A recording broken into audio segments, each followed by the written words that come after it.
اعوذ باللہ السمیع العلیم من الشیطان اللعین الرجیم بسم اللہ الرحمن الرحیم الحمد للہ وکفی والسلام علی عبادہ الذین اصطفی اما بعد فقد قال اللہ سبحانہ وتعالی فی محکم کتابہ المبین بسم اللہ الرحمن الرحیم انا اعطیناک الکوثر فصل لربک وانحر ان شانئک هو الابتر صدق اللہ العظیم۔ عزیزان محترم، سورہ کوثر کی تلاوت کا شرف حاصل کیا گیا۔ اس مختصر ترین سورے میں 3 آیتیں ہیں، 10 الفاظ ہیں اور 42 حروف ہیں۔ اتنے اختصار کے باوجود اس سورے کی شان یہ ہے کہ وہ قصیدے جو بڑے بڑے عرب شعراء نے کہے تھے اور خانہ کعبہ کی دیوار پر آویزاں تھے، جب اس سورے کو ان قصیدوں کے مقابلے میں پیغمبر اکرم نے وہاں آویزاں کروایا تو ان عرب شعراء نے جو زندہ تھے اس وقت، انہوں نے اپنے قصیدے وڈرا کر لیے اور یہ سورہ بطور معجزہ اس دیوار پر آویزہ رہا۔ کیا ہے اس سورہ مبارکہ میں جس کی شان یہ تھی کہ جب عرب شاعر نے اس سورے کو پڑھا کہ بسم اللہ الرحمن الرحیم انا اعطیناک الکوثر فصل لربک وانحر ان شانئک هو الابتر، تو بے اختیار کہنے لگا ما ھذا قول البشر، یہ بشر کا کلام نہیں ہے۔ کیا ہے اس میں؟ بھئی بات یہ ہے کہ ادب کا جواب ادب سے دیا جا سکتا ہے، فصاحت کا جواب فصاحت سے دیا جا سکتا ہے، بلاغت اور شکوہ الفاظ کا جواب شکوہ الفاظ سے دیا جا سکتا ہے، لیکن غیب کا جواب اس وقت تک ممکن نہیں ہے جب تک انسان اسی غیب کی منزل پہ نہ ہو۔ غیب کا جواب ممکن نہیں ہے اور انسان کے پاس غیب ہے نہیں جب تک کہ خدا نہ بتلائے۔ تو اس سورے میں پروردگار عالم نے جو تسلی دی ہے اپنے حبیب کو، وہ تسلی یہ ہے کہ انا اعطیناک الکوثر، حبیب ہم نے تمہیں کوثر عطا کر دیا، فصل لربک، اپنے رب کی نماز پڑھو، وانحر اور قربانی دو، ان شانئک هو الابتر، یقیناً تمہارا دشمن بے عقب اور بے نسل ہوگا، تم بے نسل اور بے عقب نہیں رہو گے۔ تو 3 ہی تو آیتیں ہیں نا۔ ہم نے تمہیں کوثر عطا کیا، نماز پڑھو، قربانی دو، تمہارا دشمن بے نسل ہے، بے عقب ہے۔ دیکھیے، اس سورے کے نزول سے پہلے پیغمبر اکرم نماز پڑھتے تھے اور خانہ کعبہ میں پیغمبر اکرم کی نماز کا ریکارڈ تاریخوں میں ملتا ہے کہ کبھی کبھار آپ نے نماز پڑھی، لیکن علل اعلان مشرکوں کے اس شہر میں اور مشرکوں کے اس سماج میں پیغمبر اپنی نماز کو خانہ کعبہ کی 4 دیواری میں ادا نہیں فرما سکتے تھے۔ حضرت خدیجہ کی ساری دولت صرف ہو چکی تھی، موجود نہیں تھی، اور پیغمبر اکرم تنگ دستی کی زندگی گزار رہے تھے۔ پیغمبر کی کوئی نرینہ اولاد موجود نہیں تھی اور دنیا والے یہ سمجھ رہے تھے کہ اب ان کی نسل آگے بڑھنے والی نہیں ہے، کیونکہ ان کا دستور یہ تھا، ان کا شعار یہ تھا، ان کی رسم یہ تھی کہ وہ اولاد کو لڑکے سے گنتے تھے، لڑکی کی طرف سے اولاد کو اپنے نسب میں شامل نہیں کیا کرتے تھے۔ تو 3 کمیاں پیغمبر اکرم میں نعوذ باللہ بظاہر نظر آ رہی تھیں۔ نماز علل اعلان خانہ کعبہ میں نہیں پڑھ سکتے، تنگ دستی کی زندگی گزار رہے ہیں، اور نسل میں لڑکی ہے اور لڑکا موجود نہیں ہے۔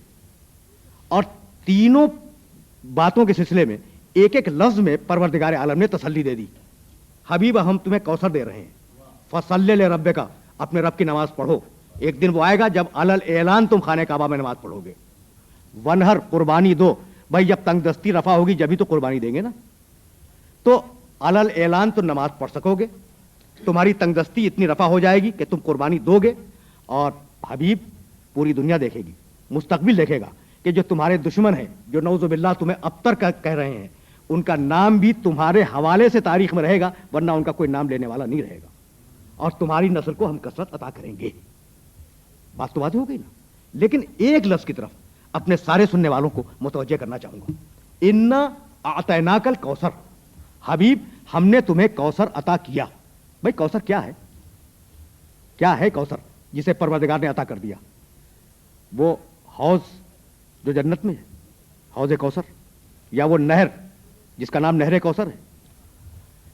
اگر یہ دے دیا اور پھر کہا کہ ہم نے عطا کر دیا تو چھوٹی چیز دے کر بڑا احسان جتلانا یہ شان کریمی کے خلاف ہے.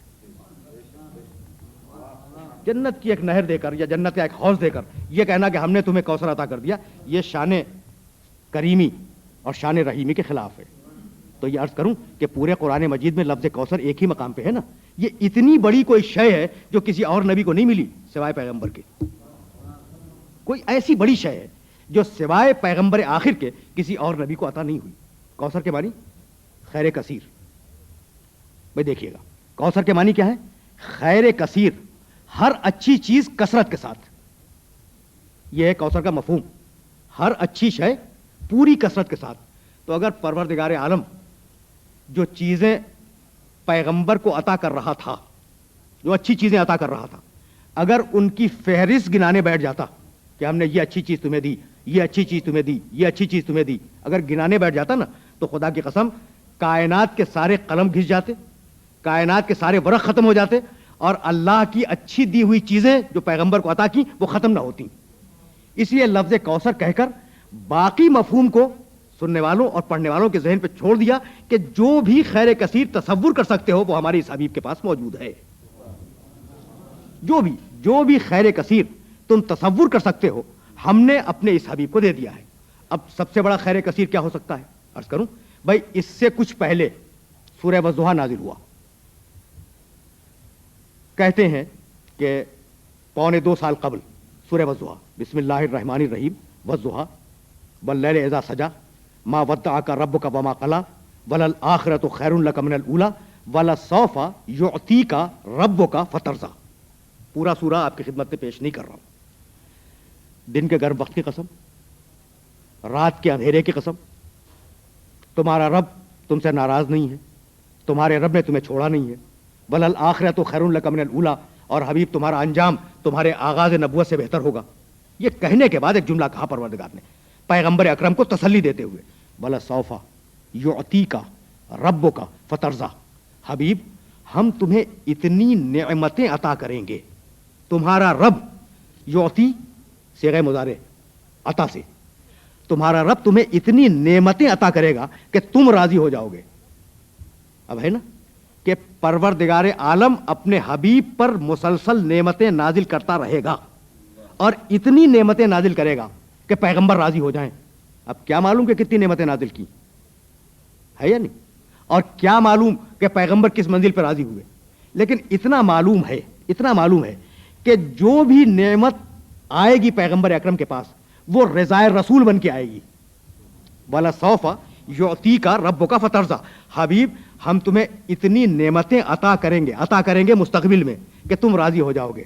اور فوراً بات کہا کچھ دنوں بعد، اِنَّا أَعْطَيْنَاكَ الْكَوْثَرَ. حبیب ہم نے تمہیں کوثر عطا کر دیا. یعنی اب کوثر جو بھی ہو وہ منزل رضائے رسول ہے. کوثر جو بھی شے ہو وہ منزل رضائے رسول ہے. تو کوثر کیا ہے؟ خیر کثیر. علم اگر خیر ہے کثرت کے ساتھ، حلم اگر خیر ہے کثرت کے ساتھ، تقوی اگر خیر ہے پیغمبر میں کثرت کے ساتھ، عبادت اگر خیر ہے پیغمبر اکرم میں کثرت کے ساتھ. یعنی کوئی خیر دنیا کا ایسا نہیں ہے جو پیغمبر اکرم میں کثرت کے ساتھ موجود نہ ہو. تو کوثر تو سمجھ میں آ گیا نا کہ کوثر کیا دیا؟ خیر کثیر. ہر وہ شے جو دنیا میں خیر ہے، بے عیب ہے، کمال ہی کمال ہے، وہ پیغمبر اکرم کو دے دی گئی. بات تو واضح ہے نا. لیکن ایک ایسے خیر کی طرف آپ کو متوجہ کروں جس کی کثرت کا کوئی اندازہ ہی نہیں ہے. بھائی پیغمبر کا تقوی پیغمبر کی زندگی تک، پیغمبر تشریف لے گئے دنیا سے، پردے میں گئے، تقوی پیغمبر کا آپ سامنے نہیں ہے. پیغمبر کی عبادتیں، بھائی 63 برس کی زندگی تو 63 برس کی عبادتیں ختم ہو گئی نا. اس کے بعد پیغمبر کا اخلاق 63 سال کے دوران جو آپ نے اخلاق دیکھا وہی سامنے آیا، آج تو نہیں ہے نا. تو یہ سارے وہ خیر ہیں جن کی کثرت پیغمبر کی زندگی تک. لیکن ایک خیر ایسا ہے جس کی کثرت پیغمبر کی زندگی کے بعد بھی جاری ہے. اور وہ خیر کیا ہے؟ ان اللہ و ملائکتہ یصلون علی النبی یا ایھا الذین آمنوا صلوا علیہ وسلموا تسلیما.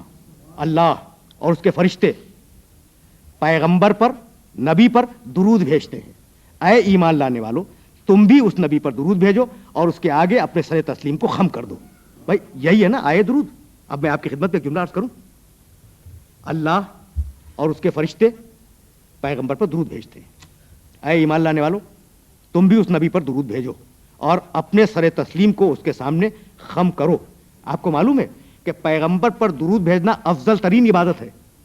بھائی نماز واجب ترین عبادت، کوئی شک و شبہ نہیں.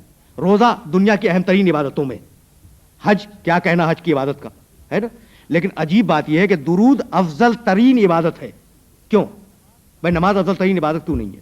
اس لیے کہ نماز پڑھنے میں خدا شریک نہیں ہے، حج کرنے میں خدا شریک نہیں ہے، روزہ رکھنے میں خدا شریک نہیں ہے. لیکن محمد پر درود بھیجنے میں فرشتے بھی شریک ہے، خدا بھی شریک ہے. اس لیے یہ درود افضل ترین عبادت ہے. اب میں آپ کی خدمت میں آخری جملہ عرض کروں اور آپ سے اجازت لے لوں. درود ہوئی افضل ترین عبادت. اچھا کون درود بھیج رہا ہے؟ اللہ، اس کے فرشتے، اور ہمیں حکم ہے کہ ہم ان پہ درود بھیجیں. یہی ہے نا. لفظ کیا استعمال ہوا؟ کوثر. ایسی کثرت جو ختم نہ ہو، ایسی کثرت جو ختم نہ ہو. ان اللہ و ملائکتہ یصلون علی النبی. اللہ اور اس کے فرشتے درود بھیجتے ہیں اور بھیجتے رہیں گے نبی پر. تو اب جہاں تک خدا کا مستقبل جائے گا وہاں تک محمد پہ درود بھی ساتھ میں جائے گی. وآخر دعوانا ان الحمد للہ رب العالمین.